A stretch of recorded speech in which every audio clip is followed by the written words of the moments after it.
So it's now been, I want to say 4, maybe 5 years with the COVID break in 2020. It blurs how many years have gone past in my life. But we've been working together for numerous years now, and I really value their support. Like I touched upon earlier, one of the key things about being an international athlete is the recovery side of things. So over the last years, I've been using a complex to help training recovery, especially if I've had a heavy day and I've got to get ready for a session tomorrow.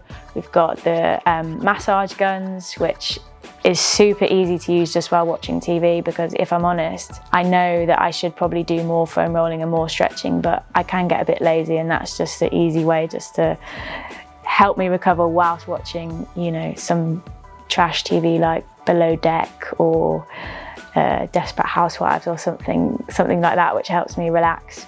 And also for me personally, what's been really, really useful is in the early parts of my career, I struggled a lot with injury. I realised very early on in my career the importance of making sure my body was ready for training. And so a real staple in my training prep and also my gym work prep and also my general kind of body maintenance is the strength bands and the mini bands. So I always take them away with me when I go traveling, or always in my hockey bag. So before training, I'll try and get there maybe 45 minutes before and do a proper warm up and activate all the kind of the smaller muscles, certainly around my ankles.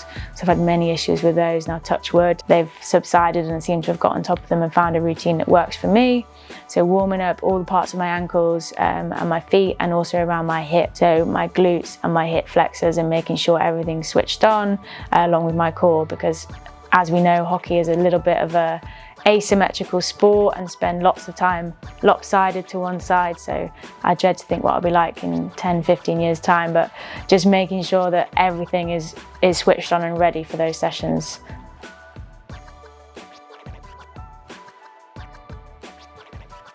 So first got into it when I was 6 years old, so fairly young. As a child, I had tons of energy, and mum just sent me off to, I think, every single sport going. So I did gymnastics, swimming, running, football, tennis, hockey was one of them. So I went down to my local hockey club with my sister, age 6. What I vividly remember is that sessions started exactly at 9 o'clock. And if you were late, then you had to run. And as a little 6-7-year-old, that just filled me with fear. It felt like we had to run for ages. We had to go and touch every single goal on the hockey pitch, which is probably, I don't know, about less than 400 meters running. But for a little 6-year-old, it felt like ages. So I was always hoping that we weren't going to be late on those Sunday mornings. Yeah, I just remember making the most of it when I was there, meeting new people, learning new skills and having a lot of fun whilst I was doing it, and ended up sticking with it. Stayed at the same club until I was about 13, when I'd kind of outgrown it in a sense, and moved to a bigger club in Nottingham, where the level was a lot higher and I could play with better players, and also in the adult league as well. So that was kind of where I started my journey. What I think is important to note is that I didn't specialise in hockey really until I was about 14 years old. Genuinely believe, and whenever I go into schools and speak to kids about sport, is the diversity of those sports and the skills that they taught me certainly helped me be a better, well-rounded athlete and a better hockey player at that age.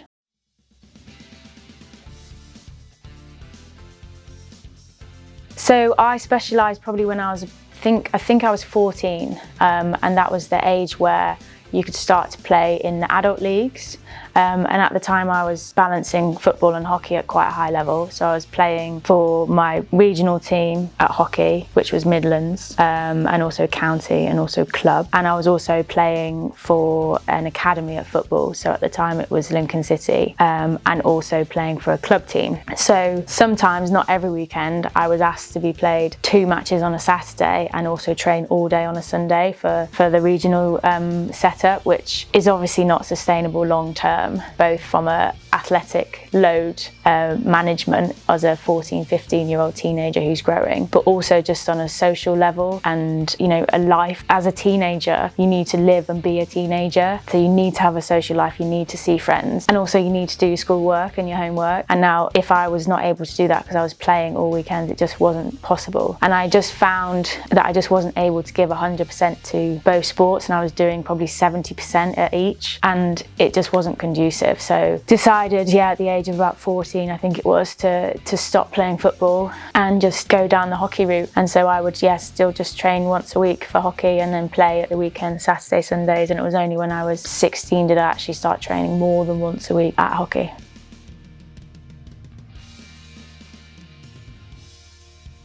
I think it came from a time pressure basically, and not being able to do both at the level that I wanted to. And if I was playing for my club team for football, I was only able to play 70% of the matches, which didn't feel right. So that was kind of the main driver of it, was a time pressure and not being able to do both sports as much as I wanted to, which is a shame. But if you speak to many of the GB and England hockey team at the moment, lots of them juggled two sports for as long as they could, and then obviously chose the hockey route. So I definitely think there's something in not specialising too early and doing a variety of sports growing up.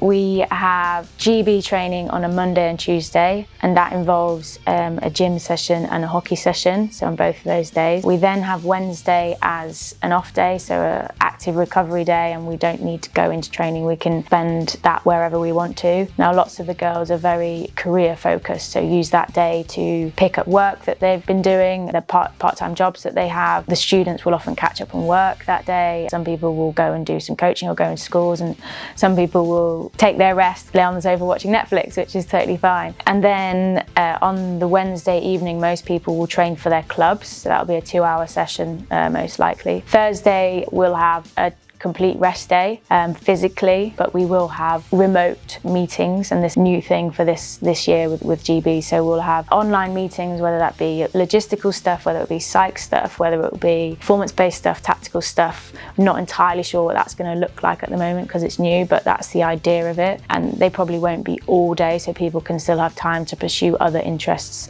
alongside hockey. And then on Friday we will have a gym session and a hockey session as well. And then leading into the weekend, that's when people play their club hockey, so they'll have a club match on the Saturday, usually mid-afternoon, evening time. And then Sunday is reset, rest, and then we go again on the Monday. And we'll tend to do that for 3 week blocks. And then after that 3 week, we'll have a week of kind of deload, where people will still have to train, but the load will be a lot lower, and you can train wherever you want. So if you want to, go on holiday and train on holiday, if you want a few days up home, if you had to relocate for Bisham-based training or GB-based training, you can do that, just so you keep mentally fresh and physically fresh as well.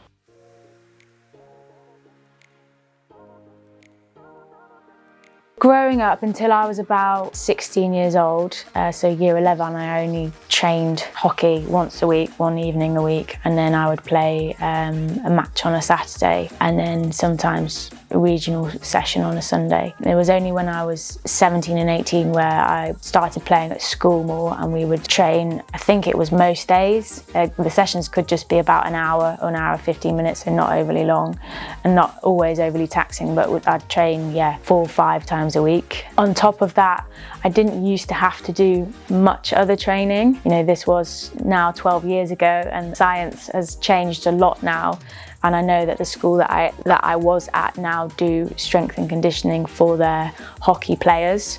I didn't have to do that growing up. I do remember doing a lot of extra stretching and mobility stuff, but nothing in terms of gym work. Before the age of 16, I guess I complemented my hockey with other sports that I would do at school, whether that be netball or running. And I remember going on runs as well, whether that be a 5-mile run or doing some hill sprints or doing some extra acceleration work or speed and agility work to make sure that I was the fastest and quickest hockey player I could be.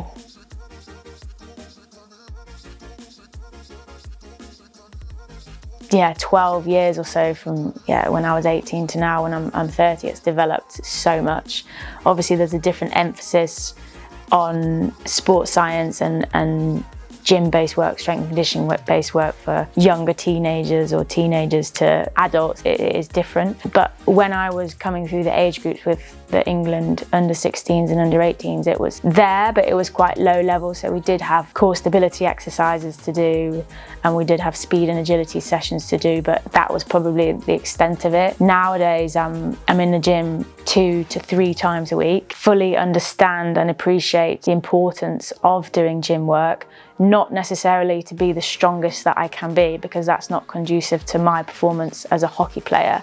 I don't want to be carrying around extra muscle when I don't need to, especially when I'm doing high intensity running for 60 minutes. But it's about being robust, and what I mean by that is being able to manage the training load that I have, making sure that I don't get injured as well, and making sure that I'm still maintaining speed and power as well. So it's complex, especially as an elite athlete. Luckily it's not my job to organise all of that. We have a head strength and conditioning who works with a whole range of people, sports scientists, physiologists, to make sure we get that all right. So that's one aspect of it. And the second aspect, equally as important, is the recovery. When I was growing up, you'd do a little bit of a cool down and a stretch, and that was about it. There was nothing extra.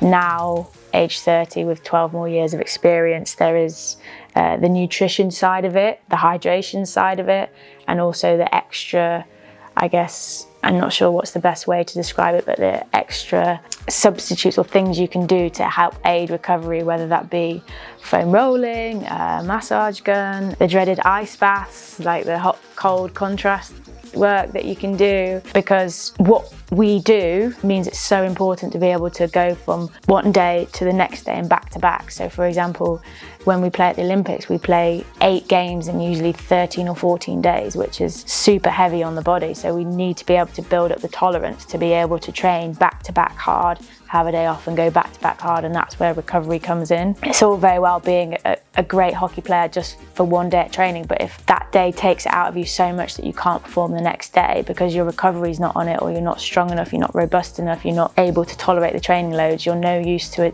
the team trying to win a medal at the Olympics.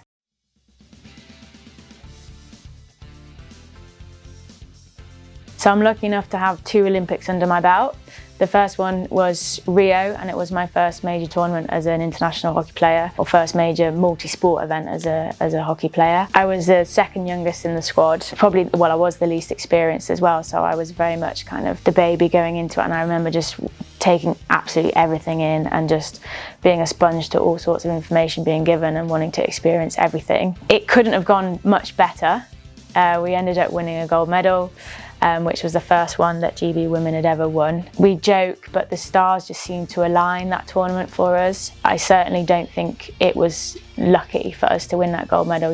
As an England team and a GB team, the years leading up to it, certainly we'd been very consistent. We'd beaten top major teams regularly. We'd won a European gold medal, which is arguably just as hard to win as the Olympic gold medal. So we'd been very good leading into it. But there was a couple of things that stick with me. Is the first one, we had mainly morning matches or night matches in Rio, so the temperature tended to be a little bit lower. And we had one midday game, which was at 1 o'clock against Argentina, and the day before I remember saying to my teammate, this is what time we'll be playing tomorrow, and it was 36 degrees. Now that day came and it was overcast and rainy, which was the only overcast and rainy day I think we all experienced in Rio. So we were able to play Argentina, who obviously much more used to the heat than us Brits, at 1 o'clock in the Rio, not heat, and we ended up winning that game 3-2. So that was one part of kind of the stars aligning. In the final, the opposition, the Netherlands, they hit the post, I think, twice as well. Again, another thing about stars aligning. So to win a major competition, you definitely do need a little bit of luck, but our victory was definitely not down to luck. We won every single game of that Olympic Games. We won all different types of matches. We won convincingly, we won ugly, we won when we played really bad, we won from behind, we won from being 3-0 ahead and being pegged back to 3-2. So only now it really sinks in, because I've been an international athlete for now, nearly 10 years. And in the first 2 years of my international career, I won 2 gold medals, a European gold and an Olympic gold. And I kind of perhaps thought that this was the norm. And now I've gone, nearly 6 years without winning anything before the Tokyo bronze and the Commonwealth Games gold medal. and it just makes me realise actually how special that was. And that, yeah, coming home, the reaction to that gold medal was insane. You know, one of the best things we ever did was come off social media, so we had no idea what was going on back home, and the hype around it. You know, you get messages from friends and family saying how amazing you're doing, and everyone's really excited, but even if we're all doing not that well, those messages would still be coming in because they're friends and family. But I remember after the final, realising the enormity of what we'd done, the reaction on social media, people telling us that we were getting tweeted by J.K. Rowling and Gary Lineker and the royal family were watching, and all these things was just a little bit surreal to know that we like moved the 10 o'clock news. We were primetime Friday night on BBC One. You know, 10, 11 million people watched it. I think about 17 million watched the Lionesses win the Euros this summer, and that's obviously, yeah, what is it, 6 years down the line now. So it just kind of shows how many people were watching it, and it wasn't just hockey fans. It was, you know, people that never played hockey before, general public. One story that sticks out to me, you know, people always tell me, oh, I was here when we were watching the gold medal, or I was doing this, I was doing that. My cousin was out in a pub, and she persuaded the owner of the pub to change from a football match. I don't think it was any special football match, perhaps like a League One or a League Two, and put it over to the hockey.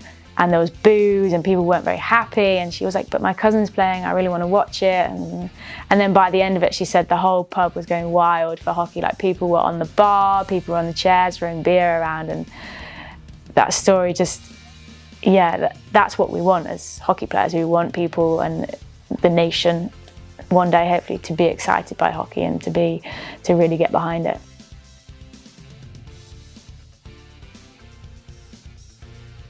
Yeah, so that's actually one of our aims as a GB squad, is to inspire the future, and what that entails is to try and get as many people playing hockey as possible, whether they be 6-year-olds like a mini Shona, or whether it be a mum who had kids and stopped playing and actually has decided now there's time and there's the appetite to go back and play, and for her to come back and play. Or, you know, someone who maybe gave up at school because it was classed as a girls' sport and actually is now at university or at work, and he now wants to come back into it. So we do work really hard on doing that and being visible to people, going out to clubs and schools, and that is part of the job. It's not just about going to training, going home, going to training. There is a bigger picture to it. So that's what we work really hard on, and obviously what really helps that is being successful and being visible on TV. So for the last 3 Olympics, GB women have won an Olympic gold medal. So we've got a bronze, a gold and a bronze, which is success. And so success breeds interest, and breeds interest from sponsors or TV rights. And what I think hockey needs to do to really kick on is to be a bit more visible on TV, free-to-air TV, for people to watch it, to showcase what the sport is about and to get people into it. So I know there was a huge influx of people after London 2012. It was a great event for the whole of the nation. There was a huge influx of players wanting to come and join hockey and pick up a stick, and they'd been inspired by it at the Olympics. Both the men and the women's squad did incredibly well. And then we did incredibly well at Rio, and I think we need to ride that wave a little bit more and continue riding it, rather than just for it to drop off perhaps 6 months after the Olympics. So that's something I think hockey needs to really get behind and get involved with, is keep people wanting to come into the sport and keeping it visible, keeping it on our TVs, keeping the sport in the limelight, like showcasing the athlete stories. Because both across the men's and the women's squad, the GB men's and women's squad, there's so many stories to be told. People have such different journeys to where they've got to, and it just needs to be talked about and shown.